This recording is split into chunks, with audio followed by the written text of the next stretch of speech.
Rohit is here. So Rohit is the first participant. Give him a big round of applause. And all the best to you and to all of you. Okay? Now all your presentations are up on the laptop, loaded. Check if they are working. Everybody? Not check. Uploaded. Now, each one of you will get 15 minutes to present. There will be one bell at the end of 10 minutes. There will be a little double bell at the end of 30 minutes. And there will be a long bell at the end of 15 minutes. Okay, your time for presentation ends there. You will be given 15 minutes to present undisturbed. There will be no question. The second thing is, once your presentation is over, you will have 15 minutes for interaction with the jury. We have 3 eminent members here, 3 architects and 3 academicians. They will interact with you. They will want to discuss your project. Those 15 minutes for you to interact freely with the jury, convince them about your design, and a couple of minutes for questions from the audience. So it takes between 30 to 35 minutes for each project to be presented. After that, the next participant takes over. The chit for the next presentation is always picked up when the earlier presenter begins. So now, when Rohit is about to start, we will pick up the next chit, so that the next presenter gets half an hour to prepare himself. Yeah? Okay. Anything else that you would like to know? Ask me. Anyway, we are all of us here through the day, so.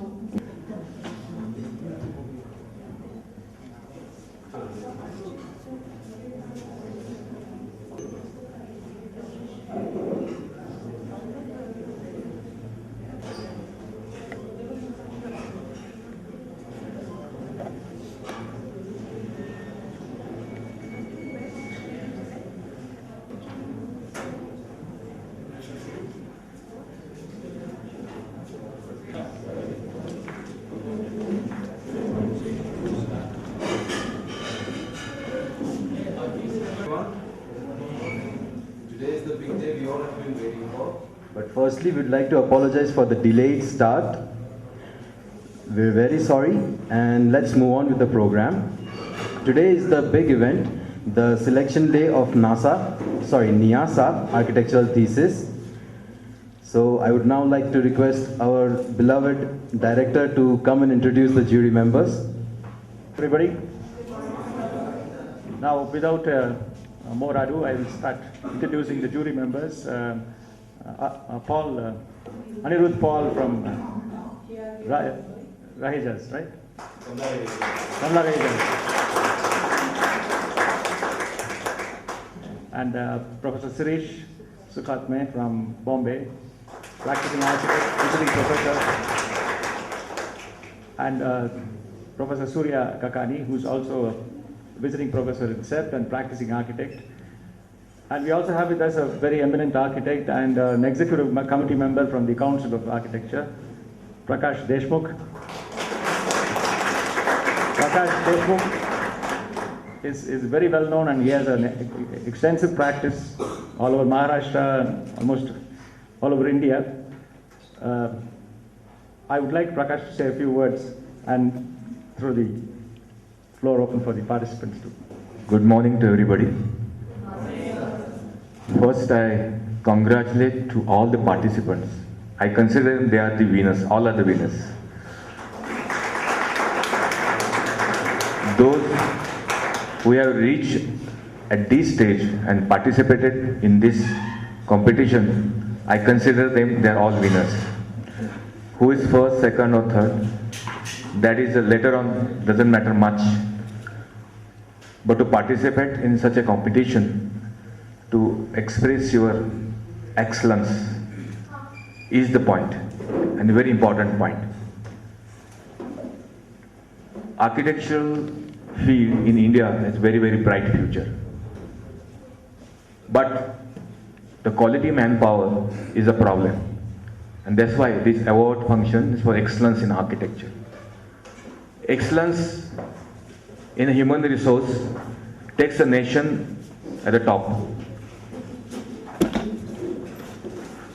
We have a manpower, but quality manpower is a real problem.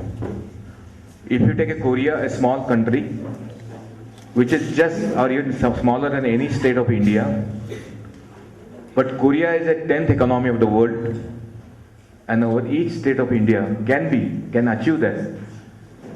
2 years back, I visited Korea 3 times, and then I discussed why the Korea is such a big economy, and plus they said the manpower. Korea was the poorest country at that time, even it was poorer than India 50 years back, and now it's a 9th economy. Same thing, that's why the excellence in architecture is a very vital quality or property we have to develop. So I welcome to those participants and again congratulate to all and wish them all the best. Thank you. Thank you. Good morning, friends, and formally a very warm welcome to you on behalf of Council of Architecture and NIASA on a very pleasant morning and in the beautiful city of Ooty, town of Ooty. I know all the participants are geared up for the presentation. All the best to all of you. Like Professor Architect Deshmukh said, you're all winners already. But from here, we will go one stage ahead. I'm sure all of you are aware of the rules and stages of the program. For the benefit of the audience and the students of the host institute, who I'm sure would be participating in this event in the years to come, I would quickly like to elaborate what are the stages of the competition. This is a national level competition which Council of Architecture has been conducting through its academic unit for the last 6 years. This is the 7th cycle of the program.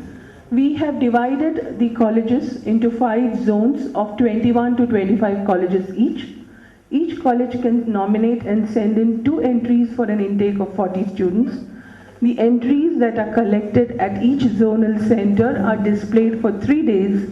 On the second day, 3 eminent architects who form the panel of jurors will shortlist 10 best from the entries displayed. The 10 entries selected will be invited for presentation on the next day. Based on the presentation, the same panel of jurors will again select 2 which will be then taken to the national level. This happens at 5 zones in 5 different parts of the country, almost parallelly in the month of August and September. We have already done 2 juries before. The first one was held at Surat, that was the zone 2. The second was held in Mumbai last week, that is zone 3. And now this is the 3rd jury which is being held in this cycle. This is zone 5. 2 entries which come out as winners in each zone are then taken to the nationals, where we will have 10 entries and they will present again before a panel of jurors. This panel of jurors is a little different because we have an international jury member coming in each year. Somebody, a foreign architect, so that we expose the work of our students to people from all over the world. The idea of conducting this program is twofold. One is that our students do good work in their colleges. This is an effort to showcase the work of our students in a public forum. The second is that it creates an awareness amongst the public and the members of the society for whom actually we are working. So this twofold objective, I hope, is being achieved. To take this forward a step ahead, Council of Architecture has, since the last 3 years, also started publishing the 10 best entries in every zone which are presented here. So each of the presenter who showcases his project here will get a place in the Council's publication, which is titled Archiving Architectural Thesis. We have already come up with 3 books. The first one was on the projects of the year 2009. The second on 2010. That is when the students came up to tell us why not the earlier years. This project of the awards program began in 2006. So in the 3rd year, we did a book which we titled The Retrospective, because we'd already gone ahead and published 2009 and 10. So the retrospective brought the 10 winners from the years 2006, 2007, and 2008. 3 books, there in the libraries of your schools and schools all over India. I would urge all the students to go through these books so that they have an idea of the kind of projects that are selected in our country. I think that would be enough to begin with. I will be interacting with you throughout the day, so come up with little tidbits of information for all of you. Without much delay now, I will call upon the first participant. About 15-20 minutes ago, we have taken up the first draw. We generally give the participant 30 minutes at least so that he can compose himself, check up with the presentation whether it's working or not. Rohit, who was the first participant, has very kindly agreed to begin a little before time because he's all set. So I think that we can begin. Over to you, Rohit.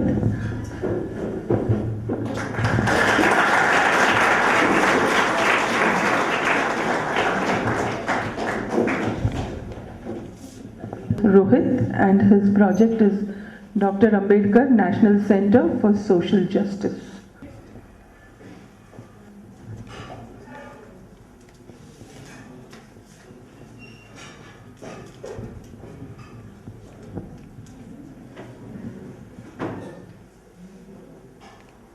Prakash, not me, Jai Prakash.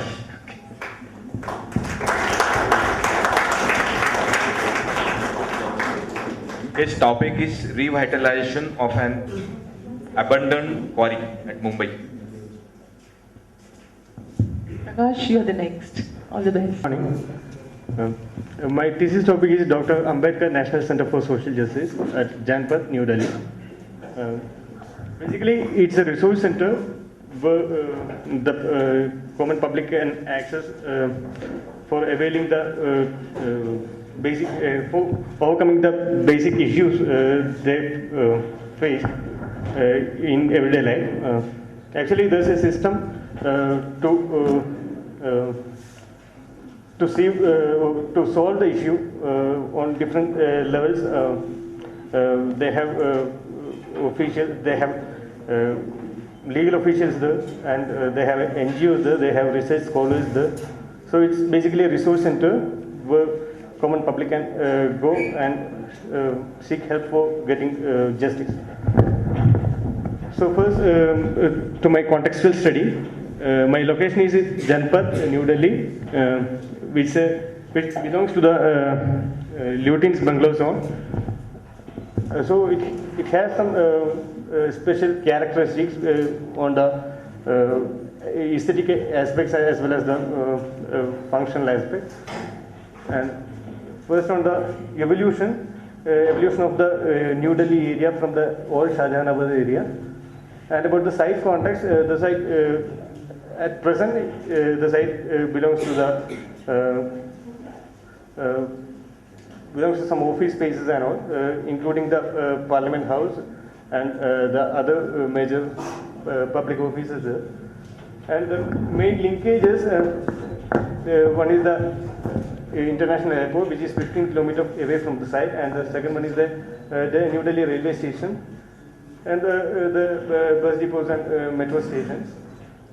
And the main landmarks near my site is, one is the Parliament House, which is just along the way, the Rajendra Prasad Road. The Rajendra Prasad Road is very one of the sites of my site. So the Parliament House as well as the Jawahar Bhavan and even the Rajpath is very close to my site. And about the traffic, this is the site, and this is the Janpath going, and this is the Rajpath. So that's a two-way road. And about the local conditions, basically it's a public sector where a lot of offices, and so during the peak time, peak hours, the traffic will be heavy, and when the off time, it will be very low dense area.